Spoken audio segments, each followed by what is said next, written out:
Hello hi നമസ്തേ നമസ്കാരം. ഞൊടിയിടയിൽ തയ്യാറാക്കാൻ പറ്റിയ ഒരു ടീ ടൈം സ്നാക്കിൻ്റെ റെസിപ്പിയുമായിട്ടാണ് അമ്മ ഇന്ന് എത്തുന്നത്. ഇത് ഒരുപക്ഷെ എൻ്റെ ഏറ്റവും ഫേവറേറ്റ് ആയിട്ടുള്ള ഒരു സ്നാക്ക് തന്നെയാണ്.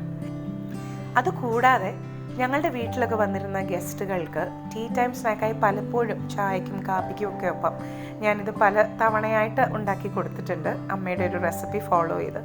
അപ്പോഴും ഒരുപാട് പേര് ചോദിക്കുന്നൊരു കാര്യമാണ്, ഭയങ്കര സിമ്പിളായിട്ടുള്ളൊരു സാധനമാണെന്ന് തോന്നുന്നു, പക്ഷേ എന്തൊരു ടേസ്റ്റായത്, ശരിക്കും ഭയങ്കര ഡിഫറെൻ്റ് ആയിട്ടുള്ളൊരു ടേസ്റ്റ് ആണല്ലോ എന്ന് പലരും ചോദിച്ചിട്ടുണ്ട്.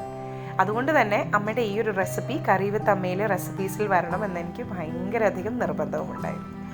കുട്ടികൾ സ്കൂളിൽ നിന്ന് വരുമ്പോൾ എന്തുണ്ടാക്കണമെന്ന കൺഫ്യൂഷൻ എല്ലാവർക്കും ഉണ്ട് അല്ലേ? എനിക്കും പലപ്പോഴും ഉണ്ടാകുന്ന ഒരു കൺഫ്യൂഷൻ തന്നെയാണത്. അതല്ല, 4 മണിക്ക് ചായക്കൊപ്പം എന്ത് കടിക്കാനുണ്ടാകും എന്നുള്ള കൺഫ്യൂഷനും ഉണ്ടാവും. അമ്മയുടെ ഈ ഒരു സ്നാക്ക് ഞങ്ങളുടെ എല്ലാം ഫേവറേറ്റ് ആണ്. അമ്മയുടെ ഈ ഒരു സ്നാക്കിൻ്റെ സ്വാദ് നിങ്ങൾക്കും ഇനി ആസ്വദിക്കാം. അപ്പോൾ ഇപ്പോൾ തന്നെ സബ്സ്ക്രൈബ് ബട്ടൺ ക്ലിക്ക് ചെയ്യുക, അതിൻ്റെ സൈഡിൽ കാണുന്ന ബെൽ ഐക്കൺ കൂടി ഒന്ന് ഹിറ്റ് ചെയ്യുക. അമ്മയുടെ വേറിട്ട സ്വാദിലുള്ള ഈ ഒരു റവ കുഴിയപ്പത്തിലേക്ക് കടക്കാം. അപ്പം നമുക്കിന്ന് ഈ അപ്പം തയ്യാറാക്കാനായിട്ട് ഇത്ര ഇൻഗ്രീഡിയൻസ് മതിയാകും. ഒരു 2 കപ്പ് റവ ഞാൻ എടുത്തിട്ടുണ്ട്. ഒരു 250 ml കപ്പിൽ വറുക്കാത്ത റവയാണ്. പാക്കറ്റിൽ കിട്ടുന്ന സെമോളിന എന്ന് പറഞ്ഞ് കിട്ടത്തില്ലേ, വളരെ നൈസായിട്ടുള്ള ആ ഒരു റവയാണ് എടുത്തിരിക്കുന്നത്. 1 കപ്പ് തേങ്ങ തിരുമ്മിയത്, ആവശ്യത്തിന് വെളിച്ചെണ്ണ വേണം. പിന്നെ നമുക്ക് ഈ ബാറ്റർ ഒന്ന് അരച്ചെടുക്കാനായിട്ട് ആവശ്യത്തിനുള്ള വെള്ളം വേണം. 1/2 കപ്പ് പഞ്ചസാര, പെരിഞ്ജീരകം 1 ടേബിൾ സ്പൂൺ, സാദാ ജീരകം അല്ല കേട്ടോ, പെരിഞ്ജീരകം വേണമേ, 1/2 ടീസ്പൂൺ ഉപ്പ്.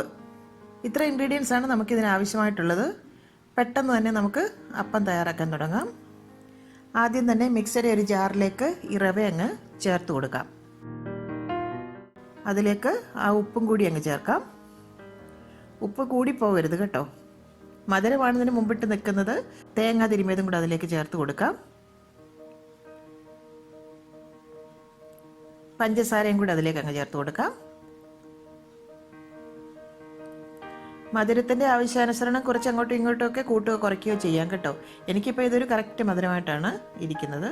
എങ്കിലും മധുരം കൂടി പോകണ്ട കേട്ടോ. നമ്മൾ സാധാ ഉണ്ണിയപ്പം പോലെ അത്ര മധുരം ഈ ഒരു അപ്പത്തിന് ആവശ്യമില്ല.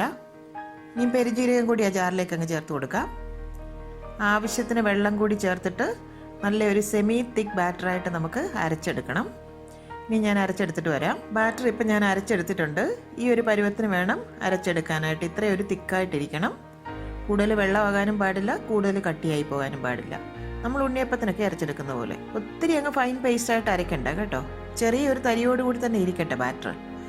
എന്നാൽ ഈ പെരുംജീരകമൊക്കെ ഒന്നങ്ങ് അരഞ്ഞു വരണം. പഞ്ചസാരയൊക്കെ ഒന്ന് അതിലേക്ക് അലിഞ്ഞ് ചേരുക വേണം. സമയത്ത് നമുക്ക് അതിൻ്റെ മധുരവും ഉപ്പും ഒക്കെ ഒന്ന് ചെക്ക് ചെയ്ത് നോക്കാം. മധുരം കുറച്ച് മുമ്പിട്ട് നിൽക്കണം ബാറ്ററിന് കേട്ടോ. എങ്കിലും നമ്മൾ അപ്പം തയ്യാറാക്കി കഴിയുമ്പോൾ കറക്റ്റായിട്ടൊരു മധുരം നമുക്ക് കിട്ടുള്ളൂ. ഇതിപ്പോൾ കറക്റ്റാണ് മധുരമൊക്കെ. ഇനി നമുക്ക് അപ്പം തയ്യാറാക്കാനായിട്ട് ഒരു ഉണ്ണിയപ്പക്കാരൻ ഞാൻ സ്റ്റൗവിൽ വെച്ചു. അതിലേക്ക് നമുക്ക് വെളിച്ചെണ്ണ ചേർത്ത് കൊടുക്കാം. ആ കുഴിയുടെ ഒരു 1/4 ഭാഗം വരെ ഒഴിച്ചു കൊടുത്താൽ മതിയാകും. ബാക്കി നമ്മൾ ബാറ്റർ ഒഴിക്കുമ്പം അത് പൊങ്ങി വന്നോളും. വെജിറ്റബിൾ ഓയിൽ വേണമെങ്കിൽ നിങ്ങൾക്ക് ഉപയോഗിക്കാം കേട്ടോ, അതും കുഴപ്പമില്ല. ഞാനിപ്പോൾ ഇവിടെ വെളിച്ചെണ്ണയാണ് ഉപയോഗിച്ചിരിക്കുന്നത്. ആദ്യം ഒരു ഹൈ ഫ്ലെയിമിൽ വെക്കുക. എണ്ണ നല്ലവണ്ണം ഒന്ന് ചൂടായി വരട്ടെ.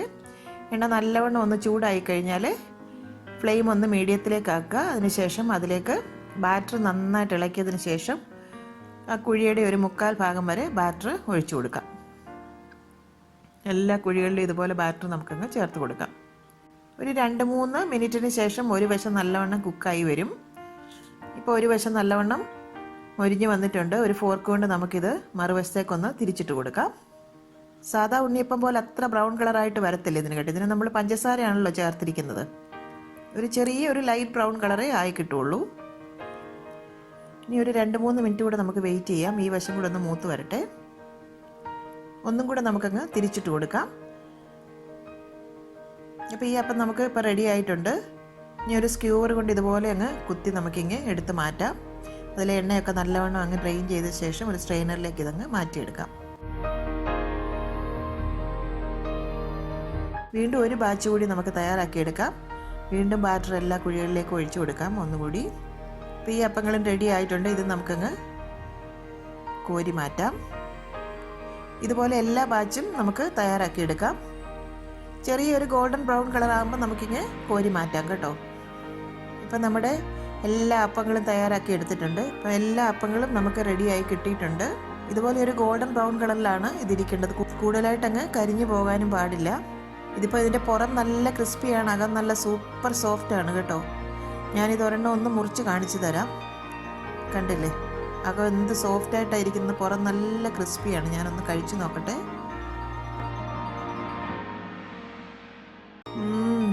അടിപൊളി ടേസ്റ്റാണ് കേട്ടോ, നല്ല സ്വാദാണ് ഇതിന്. ഇവിടെ ഞങ്ങളുടെ വീട്ടിലെല്ലാവർക്കും സാധാ ഉണ്ണിയപ്പത്തെക്കാട്ടിലും ഇഷ്ടം ഈ ഒരു അപ്പമാണ്. എൻ്റെ മോക്കും കൊച്ചുമക്കൾക്കും ഒക്കെ ഭയങ്കര ഇഷ്ടമുള്ള ഒരു സ്നാക്കാണ് ഇത്. വളരെ വേറിട്ട ഒരു ടേസ്റ്റാണ്. എന്താണെന്ന് വെച്ച് കഴിഞ്ഞാൽ നമ്മൾ വിചാരിക്കും എന്താണിത്, പക്ഷേ പെരിഞ്ചീരകവും ആ തേങ്ങയും പഞ്ചസാരയും റവയും എല്ലാം കൂടെ വരുമ്പോഴത്തേക്ക് ബിസ്ക്കറ്റിൻ്റെ സ്വാദാണെന്ന് ചോദിച്ചാൽ ബിസ്ക്കറ്റിൻ്റെ സ്വാദല്ല, എന്നാൽ ഉണ്ണിയപ്പത്തിൻ്റെ ആണോന്ന് വെച്ചാൽ ഉണ്ണിയപ്പത്തിൻ്റെ സ്വാദുമല്ല. ഒരു വളരെ ഡിഫറെൻ്റ് ആയിട്ടൊരു ടേസ്റ്റാണ്. അപ്പം നിങ്ങളെല്ലാവരും ഇത് തീർച്ചയായിട്ടും വീട്ടിൽ ട്രൈ ചെയ്ത് നോക്കണം. കുട്ടികൾ സ്കൂളിൽ നിന്ന് വരുമ്പോൾ പെട്ടെന്ന് തന്നെ നമുക്ക് തയ്യാറാക്കി എടുക്കാം. എന്താണെന്ന് വെച്ചാൽ റവയും പെരിഞ്ചീരകവും തേങ്ങയും പഞ്ചസാരയും എല്ലാവരുടെയും വീടുകളിൽ കിച്ചണിൽ അവൈലബിൾ ആയിട്ടുള്ള സാധനങ്ങളല്ലേ. വലിയവർക്കും ഇത് ഇഷ്ടപ്പെടും കേട്ടോ. അപ്പോൾ തീർച്ചയായിട്ടും ഇത് വീട്ടിൽ ട്രൈ ചെയ്ത് നോക്കണം. നല്ല അടിപൊളി സ്വാദാണ്. എല്ലാവരും ഇത് തീർച്ചയായിട്ടും ട്രൈ ചെയ്ത് നോക്കുക. ഈ ഒരു സ്നാക്ക് നിങ്ങൾക്ക് ഇഷ്ടപ്പെടുന്നെങ്കിൽ തീർച്ചയായിട്ടും നിങ്ങളുടെ ഫീഡ്ബാക്ക് കമൻറ്റ് സെക്ഷനിൽ കൂടി ഞങ്ങളെ അറിയിക്കണം.